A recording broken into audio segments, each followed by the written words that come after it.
আসসালামু আলাইকুম গাইস, তো কেমন আছেন কাছের ভাই ব্রাদার? আশা করি অনেক ভালো আছেন। তো আপনাদের দোয়া এবং আল্লাহর রহমতে আমি অনেক ভালো আছি। রাস্তা দিয়ে যাওয়ার সময় দেখি একটা বড় প্যান্ডেল, সাউন্ড সিস্টেমও কিন্তু অভাব নাই। দেখি এখানে কোনো বড় ভাই দায়িত্ব আছে কিনা এবং কি তার মুখ থেকে আমরা শুনে নেব। তো এই জায়গায় ভাই কিসের অনুষ্ঠান?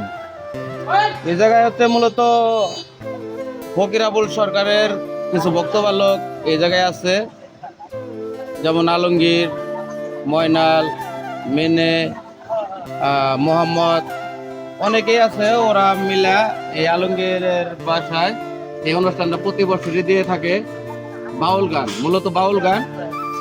আর এই বাউল গানে আজকে মনে হয় গান গাইবো ফকির আবুল সরকার আর হইলো জালাল সরকার। তো এই অনুষ্ঠানের যে মেন, তার মুখ থেকে আমরা শুনে নেই এখানে কি এই হতে জায়গায় যাচ্ছে। কিসের অনুষ্ঠান যদি একটু বলতেন আমাদের। এটা হলো আমার বাবার উপর দিবস। সেই উপলক্ষে হলো মানুষের সেবার আয়োজন আর অল্প কিছু হলো গান বাজনার ব্যবস্থা।